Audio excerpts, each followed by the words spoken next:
Hello बच्चों, welcome to SR classes. अलंकार का जो टॉपिक हमारा चल रहा है, मुझे पूरा विश्वास है आप सब देख रहे होंगे। और जैसा कि डिस्क्रिप्शन में भी लिखती हूँ और मैं बार बार बताती हूँ, यह अलंकार का टॉपिक सिलेबस के तौर पे देखा जाए तो बच्चों 12वीं कक्षा में है, 2 अंकों का है। लेकिन ये टॉपिक हमारे लिए 9वीं, 10वीं, 11वीं और 12वीं सभी कक्षाओं के लिए उपयोगी है। क्योंकि चाहे तो 9th और 10th में हमें व्याख्या करनी हो, 12th में हमें व्याख्या करनी हो, या कि 11th में भाव सौंदर्य और काव्य सौंदर्य जो लिखते हैं वो करना हो, हमें सब में अलंकारों की आवश्यकता पड़ती है। हमें सब में अलंकार के लिए टिप्पणी देनी पड़ती है। तो हमने अनुप्रास अलंकार कर लिया है, यमक अलंकार कर लिया है, पुनरुक्ति प्रकाश में कर लिया और श्लेष अलंकार भी कर लिया है। पिछले वीडियो में मैंने पुनरुक्ति प्रकाश अलंकार और श्लेष अलंकार करवाया है, वो आपको समझ में आ गया होगा। और उसके साथ मैंने ट्रिक्स भी दी थी आपको, एक एक ट्रिक दी है मैंने आपको पुनरुक्ति प्रकाश अलंकार की और श्लेष अलंकार की। तो मैं एक एक ट्रिक और दे देती हूँ बच्चों। गानों की ट्रिक्स इसलिए दे रही हूँ क्योंकि गाने क्या होते हैं हमारे लिए बहुत फेमिलियर होते हैं, हमने बहुत बार सुने हुए होते हैं, तो उनको देख करके हमें तुरंत ही ये पहचान आ सकती है यदि हमने समझ लिया होता उसको। तो इसलिए मैं आपको ट्रिक देती हूँ ताकि आप उन ट्रिक्स को, उन गानों को याद कर लें कि ये जो गाना है इसमें ये अलंकार है, ये जो गाना है इसमें ये अलंकार है। तो मैं एक एक ट्रिक और दे देती हूँ। बहुत प्रसिद्ध से गाने हैं जिसमें देखें आप, पहला हमारा मैं पुनरुक्ति प्रकाश अलंकार के लिए एक और ट्रिक दे रही हूँ बच्चों। वैसे तो मैंने आपको दिया ही था, ये काली काली आंखें, ये गोरे गोरे गाल, ये दिया था पुनरुक्ति प्रकाश अलंकार के लिए। और श्लेष अलंकार के लिए हमने केवल जो लिटरली जो एग्जाम्पल्स थे वही थे, तो मैं आज आपके लिए वो भी ढूंढ करके लेकर के आई हूँ। तो पुनरुक्ति प्रकाश अलंकार का एक आप उदाहरण देखें। ट्रिक उदाहरण तो मैंने लिखवा ही दिए हैं और ये ट्रिक है हमारी। जैसे छोटी छोटी गैया, छोटे छोटे छोटे छोटे ग्वाल। इसमें यहां पर देखो बच्चों कि ग्वाल, छोटे छोटे, पहले छोटी छोटी और फिर छोटे छोटे, यहाँ पर इन 2 शब्दों की आवृत्ति हुई है ना, और तुरंत बाद आवृत्ति हुई है। तो हम जब ये भजन गाते हैं, बहुत प्रसिद्ध भजन है जो बहुत आसानी से याद हो सकता है कि छोटी छोटी गैया छोटे छोटे ग्वाल में कौन सा अलंकार है, तो हम कह देंगे कि इसमें पुनरुक्ति प्रकाश अलंकार है। हमें ये चीज देखते ही समझ में आए, अच्छा हाँ, जिसमें तुरंत तुरंत शब्द की आवृत्ति होती है वहां पर पुनरुक्ति प्रकाश अलंकार होता है। एक श्लेष के लिए आप उदाहरण देखें। आप श्लेष के लिए आपने सुना होगा कि बोली सूरत दिल के खोटे, नाम बड़े और दर्शन छोटे, दर्शन छोटे। यहाँ क्या कहा जा रहा है कि भोली सी सूरत होती है और दिल के बड़े खोटे होते हैं।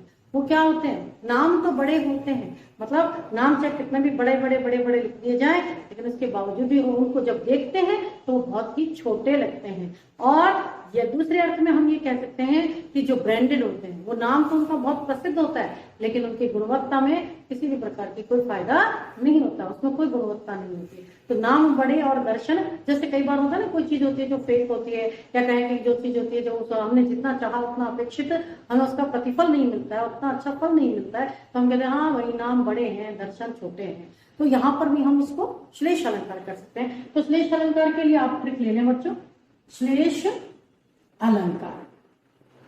पिछले वीडियो में हमने श्लेष अलंकार समझा था और उसके लिटरली एग्जांपल लिखे थे, इसके लिए हमने ट्रिक नहीं देखी थी, तो आप ये ट्रिक याद कर लें।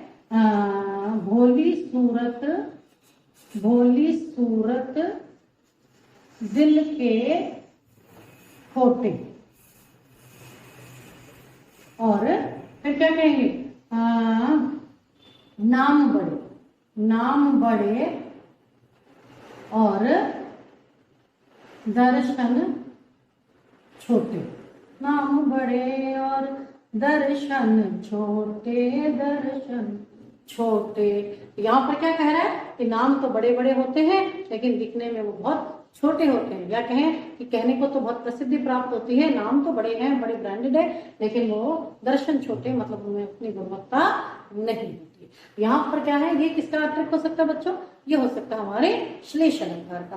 तो मुझे उम्मीद है आपको पुनरुक्ति प्रकाश अलंकार और श्लेष अलंकार जो पिछले वीडियो में मैंने एक्सप्लेन किया था, यदि नहीं देखा हो तो आप डिस्क्रिप्शन बॉक्स में जाकर के वहां पर लिंक रहेगा, वहां जाकर के आप जरूर देख लें और ये ट्रिक्स आप उतार लें, और इसके बाद हम अगला अलंकार करेंगे। तो अब हम करेंगे उपमा अलंकार। उपमा अलंकार बच्चों मैं समझा देती हूँ।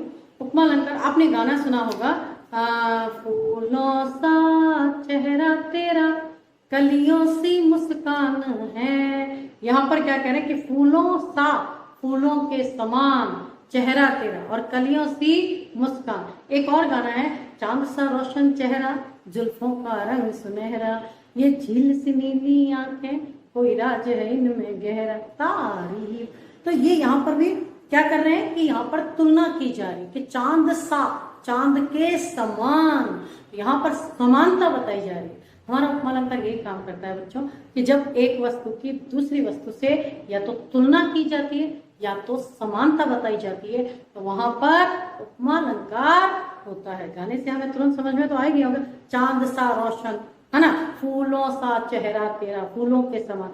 यहाँ पर हम पहले परिभाषा लिख लेते हैं, बाकी और समझेंगे। उपमा अलंकार की परिभाषा होती है, जहां काव्य में उपमेय की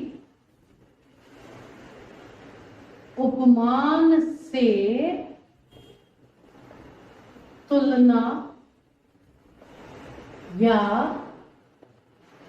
समानता, या तो तुलना की जाती है और या तो समानता बताई जाती है, तो वहां पर बताई जाती है, वहां पर उपमा अलंकार होता है, वहां पर उपमा अलंकार होता है। ध्यान दो बच्चों, हमारी परिभाषा क्या कह रही है? हमारी परिभाषा कहती है कि जहां काव्य में उपमेय की उपमान से तुलना या समानता की जाती है उसे ही उपमा अलंकार कहते हैं। अब उपमेय क्या होता है बच्चों? कि जिसकी तुलना की जा रही है, चांद सा रोशन चेहरा, है ना, चांद के समान रोशन चेहरा, जिसकी बात की जा रही है। उपमा अलंकार जो होता है बच्चों 4 अंगों से मिलकर के बनता है, जिसमें एक होता है आपका उपमेय, एक होता है उपमान, फिर तीसरा होता है साधारण धर्म और चौथा होता है वाचक शब्द। तो पहले इसको नोट कर लें कि उपमा अलंकार के अंग, उपमा अलंकार के अंग, फिर हम समझेंगे कि उपमेय क्या होता है, उपमान क्या होता है। उपमा अलंकार के अंग, ठीक है बच्चों, ये अंग जो होते हैं ये 4 प्रकार के होते हैं। उपमा अलंकार के अंग 4 प्रकार के होते हैं। आप देखें बच्चों कैसे होते हैं कि जैसे पहला होता है हमारा उपमेय, दूसरा होता है उपमान, ठीक है, तीसरा होता है हमारा साधारण धर्म और चौथा होता है बच्चों हमारा वाचक शब्द। चौथा जो इसका अंग होता है वो होता है वाचक शब्द। और इन चारों अंगों को समझने के लिए मैं आपको यहाँ पर एक एग्जांपल दे देती हूँ बच्चों, हमारा लिटरल एग्जांपल। ये तो क्या है, ये बाकी तो सारे हम गानों से, क्योंकि गानों से सीखना आसान होता है इसलिए मैं गानों के एग्जांपल दे करके एज ए ट्रिक दे करके बताती हूँ। लेकिन फिर वही बात कि हम एग्जाम में जब लिखेंगे तो बड़े लिटरली एग्जांपल लिखेंगे। तो हमारा लिटरली एक एग्जांपल है, पीपर पात सरिस मन डोला, पीपर पात सरिस मन डोला। अब यहां पर क्या है बच्चों, पीपर का अर्थ होता है पीपल और पात का अर्थ होता है पत्ता, पीपल का पत्ता यानी पीपल के पत्ते के, सरिस माने समान और मन, तो मन होता है कि मेरा मन, और डोला डोलने लगा, इसका अर्थ होता है डोलने लगा। क्या अर्थ होता है बच्चों इस पंक्ति का कि पीपल के पत्ते के समान मन डोलने लगा, समानता बताई जा रही है। तो यहाँ पर क्या कहता है कवि कि परिभाषा क्या कहती है कि उपमेय की उपमान से तुलना की जाती है या कि समानता बताई जाती है, तो वहां पर उपमा अलंकार होता है। अब उपमेय क्या होता है और उपमान क्या होता है बच्चों समझे। उपमेय उपमेय कहते हैं कि जब काव्य में किसी चीज का वर्णन किया जाता है, किसी भी चीज की वस्तु का वर्णन किया जाता है, तो जिस वस्तु का वर्णन किया गया है, जिस वस्तु स्थिति का वर्णन किया गया है, वह ही उपमेय कहलाता है। अब यहाँ पर देखें हमारा एग्जाम्पल क्या कह रहा है, पीपर पात सरिस मन डोला। अब यहाँ पर पीपर के पत्ते के समान मन डोलने लगा। यहाँ पर किसकी बात हो रही है बच्चों? मन के बारे में बात हो रही है। किसके बारे में बात हो रही? मन के बारे में बात हो रही है। यहाँ पर क्या होगा? मन क्या हो जाएगा हमारा? मन हो जाएगा उपमेय। मन क्या हो जाएगा? उपमेय। तो हम उपमेय की परिभाषा क्या लिखेंगे? यहाँ पर देखें आप, काव्य में जिसके विषय में कुछ कहा जाता है ना, जिसके विषय में कुछ कहा जाता है उसे ही उपमेय कहते हैं। कहा जाता है उसे ही उपमेय कहते हैं। समझ में आया बच्चों कि काव्य में जिसके बारे में, यहाँ पर काव्य पंक्ति है पीपर पात सरिस मन डोला। इस पंक्ति में किसके बारे में बात की जा रही है? मन के बारे में बात की जा रही है। तो हमारा उपमेय क्या होगा? मन। मन क्या हो जाएगा? उपमेय। अब अगला है हमारा उपमान। अब यहाँ पर ये उपमान क्या कहता है? वो ये कहता है कि उपमेय के विषय में जिससे तुलना की गई हो, जिससे समानता की गई हो, उपमेय की जिससे तुलना की गई हो या जिससे समानता बताई गई हो, उसको ही उपमान कहते हैं। अब यहाँ देखें कि यहाँ पर मन की तुलना किससे की गई है? पीपर पात, पीपल के पत्ते के। सर इसका अर्थ होता है समान। तो यहाँ पर तुलना किससे की गई है? पीपल के पत्ते से। तो हमारा पीपल का पत्ता क्या हो जाएगा बच्चों? ये हो जाएगा हमारा उपमान, क्योंकि यहाँ पर उपमेय मन की तुलना पीपल के पत्ते उपमान से की गई है। तो हमारे उपमान की परिभाषा क्या बनेगी कि उपमेय के विषय में, उपमेय की जिससे तुलना की जाती है, सॉरी बच्चों ये ध्यान दें आप, उपमेय की जिससे तुलना या समानता की जाती है, तुलना या समानता की जाती है, उसे क्या कहेंगे बच्चों? उसे कहेंगे उपमान। तो उपमेय की जिससे तुलना या समानता की जाती है उसको ही उपमान कहते हैं। उपमेय क्या होता है? काव्य पंक्ति में जिसके विषय में बात की गई है वो क्या होता है? वो होता है उपमेय। और उपमेय के विषय में जो भी कुछ, या कहें कि उपमेय की जिससे तुलना की गई होती है वो होता है उपमान। अब देखिए बच्चों साधारण धर्म। साधारण धर्म किसको कहते हैं? कि जो उपमेय और उपमान में दोनों में सामान्य रूप से विद्यमान होता है, दोनों में सामान्य रूप से वह गुण पाया जाता है। कैसे? कि जैसे देखो पीपल का पत्ता, पीपल का पत्ता क्या होता है? हवा चलती है और वो डोलने लगता है। और उसी प्रकार से मन के बारे में क्या कहा गया है कि मन भी हमारा डोलता रहता है, चंचल है, कभी कहीं चलता रहता है। उसी के लिए कहा जा रहा है कि मेरा मन जो है वो पीपल के पत्ते के समान डोलने लगा। समानता बताएगी, मतलब मन भी डोलता है, मन में भी डोलने का गुण है और पीपल के पत्ते में भी डोलने का गुण है। तो दोनों में जो उपमेय और उपमान, उपमेय और उपमान तो हमें समझ में आ गया। तो उपमेय और उपमान में जो भी सामान्य गुण होता है उसको ही साधारण धर्म कहते हैं। तो हमारा ये जो डोलने लगा है, या कहें कि ये जो डोला है, ये क्या बन जाएगा बच्चों? ये बन जाएगा हमारा साधारण धर्म। आया समझ में बच्चों? तो हमारा ये डोला क्या बन जाएगा? साधारण धर्म, क्योंकि डोलने का गुण पत्ते में भी उतना ही है और मन में भी बराबर है। इसीलिए क्या कह रहे हैं कि ये डोला जो क्या बन जाएगा हमारा? साधारण धर्म। अब इसकी परिभाषा लिखते हैं बच्चों। साधारण धर्म उपमेय तथा उपमान में विद्यमान जो भी सामान्य गुण होता है उसको ही साधारण धर्म कहते हैं। आया समझ में बच्चों? तो साधारण धर्म किसको कहते हैं? उपमेय और उपमान में विद्यमान जो भी सामान्य गुण होता है उसको ही साधारण धर्म कहते हैं। फिर आता है बच्चों वाचक शब्द। वाचक शब्द किसको कहते हैं? कुछ शब्द ऐसे होते हैं जिनको समानता के लिए प्रयुक्त किया जाता है या समानता का अर्थ बताने के लिए प्रयुक्त किया जाता है। जैसे यहाँ पर देखो बच्चों, समानता का अर्थ बताने के लिए शब्द का प्रयोग हुआ है सरिस, तो इसको हम क्या कह देंगे? यह हो जाएगा वाचक शब्द। तो वाचक शब्द की हम परिभाषा क्या करेंगे कि काव्य में उपमेय और उपमान की समानता बताने के लिए, या हम केवल ऐसा भी कह सकते हैं कि समानता बताने के लिए जिन शब्दों का प्रयोग किया जाता है उनको ही वाचक शब्द कहते हैं। देखो आप कौन से होते हैं, इसकी परिभाषा लिखो पहले कि समानता, काव्य में समानता बताने के लिए, समानता बताने के लिए जिन शब्दों का प्रयोग होता है, जिन शब्दों का प्रयोग होता है उनको ही वाचक शब्द कहते हैं। आया समझ में बच्चों कि जिन शब्दों से समानता बताई जाती है उनको ही वाचक शब्द कहते हैं। फिर से समझे बच्चों, उपमेय किसे कहते हैं? काव्य में जिसके विषय में कुछ कहा जाता है उसको ही क्या कहा जाता है? उपमेय कहा जाता है। हमारे इस उदाहरण में उपमेय क्या है? मन, मन के विषय में बात की जा रही है, इसलिए हमारा उपमेय होता है मन। इसके बाद हमारा उपमान क्या कहता है? उपमेय की जिससे तुलना या समानता की जाती है उसको ही उपमान कहते हैं। यहाँ पर उपमेय मन की तुलना किससे की जा रही है? पीपल के पत्ते से की जा रही है, तो इसलिए क्या हो जाएगा? उपमान क्या हो जाएगा? पीपल का पत्ता या पीपर पात, ये हमारा क्या बन जाएगा?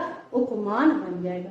फिर तीसरा हमारा होता है उपमान आकार का साधारण धर्म। साधारण धर्म किसको कहते हैं? उपमेय तथा उपमान दोनों में जो सामान्य गुण विद्यमान होता है उसको ही साधारण धर्म कहते हैं। इसके बाद चौथा अंग होता है बच्चों वाचक शब्द। समानता बताने के लिए कुछ विशिष्ट शब्दों का प्रयोग किया जाता है, तो जिन शब्दों का प्रयोग किया जाता है उनको ही वाचक शब्द कहते हैं। अब ये तो सरिस है ही, उपमा अलंकार के खुद कुछ अपने आप में वाचक शब्द होते हैं बच्चों, तो मैं यहाँ पर आपको लिख के दे देती हूँ उपमा अलंकार के वाचक शब्द।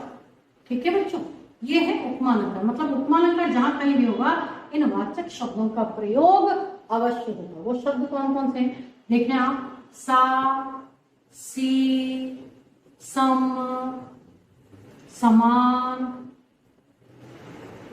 सरिस, है ना, सदृश।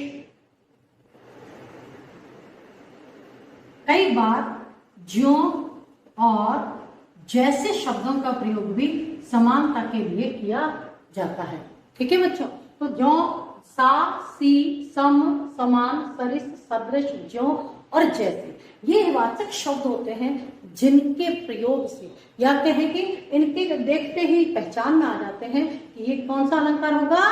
उपमा अलंकार होगा। आया समझ में बच्चों? इसको समझ लें आप, लिख लें आप, स्क्रीनशॉट ले लें। मैं फिर थोड़े से एक दो एग्जाम्पल बता दूंगी आपको इसके और ट्रिक्स बता दूंगी, तब तक आप स्क्रीनशॉट ले लें इसका, बस आप तब तक आगे बता।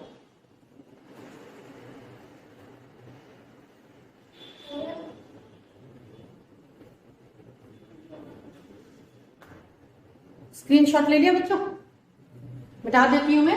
अब इसके एग्जाम्पल चलो मैं यहां पर ही लिखवा देती हूँ। ये पीपर पात सरिस मन डोला, ये हमारा एक एग्जाम्पल तो है, इसका एक्सप्लेनेशन हमें समझ में आई है। मैं दूसरे एग्जाम्पल आपको बता देती हूँ। एक आप लिख सकते हैं मुख मयंक सम मंजू मनोहर।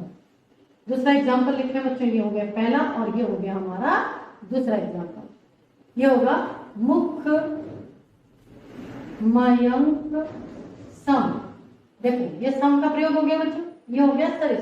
सम मुख मयंक सम मंजू मनोहर। क्या कह रहा है ये कि मुख मयंक माने चंद्रमा के समान, मनोहर है अर्थात सुंदर है। मुख मयंक के समान, चंद्रमा के समान सुंदर है, मनोहर है, मन का आनंद करने वाले। यहाँ पर उपमेय क्या होगा बच्चों? किसके बारे में बात हो रही है? मुख के बारे में। तो मुख क्या हो गया हमारा? उपमेय। और किससे समानता की जा रही है? मयंक यानी चंद्रमा से। तो ये उपमान क्या हो गया हमारा? मयंक। और साधारण धर्म क्या हो गया? मंजू, मनोहर। ये जैसे चंद्रमा सुंदर होता है, मनोहर होता है, उसी प्रकार से मुख भी मंजू है और सुंदर है। और वाचक शब्द क्या होगा बच्चों? यहाँ पे सम जो है ये हमारा वाचक शब्द हो जाएगा। मैं और एग्जाम्पल बता देती हूँ आपको। कनक लतासी प्राण प्रिय, देखो कनक लतासी प्राण प्रिय नैनन को सुख दे। ठीक है बच्चों, अब देखो यहां पर भी क्या आ गया, कनक लतासी, हम मेन चीज कनक लतासी, यहां किसका प्रयोग हो गया है, सी वाचक शब्द, सुख नैनन को सुख दे। ठीक है बच्चों, ये लिखे आप कनक लतासी प्राण प्रिय, इसमें कंफ्यूजन तो नहीं है, मैं दोबारा एक बार लिख देती हूँ बच्चों, एकदम साफ ढंग से लिख लें आप। ये थोड़ा सा यहाँ देखो, ये होगा आपका कनक लतासी प्राण प्रिय नैनन को सुख दे। तो यहाँ पर देखिए आप सी वाचक शब्द का प्रयोग। हमारी एक ट्रिक की बात करें, एक तो पहले तो कि देखते ही पहचान में आ जाए, जहां भी सा सी सम सदृश उपमा अलंकार जो है उसमें अपने आप में ही ट्रिक होती है कि जहां कहीं भी हमें सा सी ये वाचक शब्द आप याद कर रहे हैं, अपने आप हमें उपमा अलंकार याद हो जाएगा। कैसे हो जाएगा, सा सी सम समान सरिस सदृश जो और जैसे आदि शब्द जहां कहीं भी प्रयुक्त हो जाते हैं वहां पर कौन सा अलंकार हो जाएगा बच्चों, वहां पर उपमा अलंकार हो जाएगा। जैसे मैंने आपको बताया था, चांद सा रोशन चेहरा, जुल्फों का रंग सुनहरा, झील सी आंखें, सा और सी, चांद सा और झील सी, तो सा और सी का जहां प्रयोग हो गया वहां पर कौन सा अलंकार हो जाएगा बच्चों, यहाँ पर हो जाएगा हमारा उपमा अलंकार। एक हमने कहा था फूलों सा चेहरा तेरा, कलियों सी मुस्कान है ना, तो इन सब में क्या हो जाएगा, ये हमारे उपमा अलंकार हो जाएंगे। इसको एज ए ट्रिक मैं दोनों लिखवा देती हूँ आपको, आप लिख लें। ट्रिक नंबर 1, इसको केवल ट्रिक के तौर पर ही काम में लेना है बच्चों, हम एग्जाम्पल में नहीं लिख सकते। तो लिखें आप चांद सा रोशन चेहरा, है ना, और मैं पूरा गाना नहीं लिखा रही हूँ, झील सी आंखें, झील सी आंखें, तो हमें क्या हो रहा है, यहाँ पर सा और सी का प्रयोग हो रहा है, इसलिए यहाँ पर क्या हो जाएगा, उपमा अलंकार हो जाएगा। एक और ट्रिक अपन कर सकते हैं, ये तो नंबर 1 एंड नंबर 2, यहाँ पर हम क्या कर सकते हैं, फूलों सा चेहरा तेरा, है ना, चेहरा तेरा, और कलियों सी, कलियों सी मुस्कान। कभी क्या कह रहा है यहाँ पे, गाना क्या कह रहा है हमारा, कि फूलों के समान सुंदर कोमल नाजुक तुम्हारा चेहरा है, और कलियों से भी ज्यादा कोमल जो है वो क्या है, अब तुम्हारी मुस्कुराहट है, मुस्कुराने की वजह तुम हो, है ना। तो बस ये इसी तरह से वो कह रहा है कि कलियों सी मुस्कान है। तो समझ में आ गया बच्चों हमारा उपमा अलंकार। एक बार थोड़ा सा हम वापस से रिकॉल कर लेते हैं। उपमा अलंकार कहाँ होता है, देखो परिभाषा हमें अच्छे से और समझ में आएगी, क्योंकि हमने उपमेय और उपमान को समझ लिया। अब कवि क्या कह रहा है, या क्या परिभाषा क्या कह रही है, कि जहां काव्य में उपमेय, उपमेय समझ में आ गया होगा आपको, कि काव्य में जिसके विषय में बात की जा रही हो, उपमेय की उपमान से मतलब जिससे तुलना की जा रही हो, तो तुलना या समानता की जाती है, वहां पर उपमा अलंकार होता है। उपमा अलंकार के कितने भेद होते हैं बच्चों, 4 भेद होते हैं। पहला उपमेय, दूसरा उपमान, तीसरा साधारण धर्म, और चौथा वाचक शब्द। हमारे एग्जाम्पल और इसके वाचक शब्द कौन कौन से होते हैं, ये चीज सबसे इंपॉर्टेंट हमारे लिए ये है कि सा सी सम समान सरिस और सदृश, और कई बार आ जाता है जो और जैसे भी आ जाता है, तो इन सब का प्रयोग होता है। तो वहां पर क्या होता है, उपमा अलंकार का प्रयोग होता है, या कहें कि उपमा अलंकार होता है। इसी तरह से लिटरली एग्जाम्पल हमने 2-3 लिख लिए हैं, कि पहला है पीपर पात सरिस मन डोला, है ना, यहाँ पर सरिस शब्द का प्रयोग हो रहा है, मतलब उपमा अलंकार है। फिर होता है मुख मयंक सम मंजू मनोहर, यहाँ पर सम का प्रयोग हुआ है वाचक शब्द का, तो कौन सा अलंकार है, यहाँ पर है हमारा उपमा अलंकार। फिर हमारा होता है कनक लता सी प्राण प्रिया नैनन को सुख दे, कनक लता के समान जो मेरी प्राण प्रिया है वो मेरे नेत्रों को सुख देती है। यहाँ पर भी क्या है, सी का प्रयोग हुआ है, सी वाचक शब्द का प्रयोग हुआ है, इसलिए यहाँ पर उपमा अलंकार है। तो समझ में आ गया बच्चों, उपमा अलंकार हमें अच्छे से समझ में आ गया होगा। तो फिर अगले वीडियो में हम और मिलते हैं। पसंद आया होगा, अपने दोस्तों के साथ इसको शेयर करें, लाइक करें, सब्सक्राइब करें और उसको पूरा देखें, तब अच्छे से समझ में आएगा बच्चों। क्योंकि कोई भी चीज यदि हम लगातार नहीं देखते हैं, बीच में चीजों को छोड़ते चले जाएंगे, आप जैसे सीढ़ियां चढ़ते, वन बाई वन ही तो चढ़ते हो आप, दो सीढ़ियां चढ़ करके आप छोड़ करके चढ़ोगे तो क्या होगा, दुर्घटना हो जाएगी ना।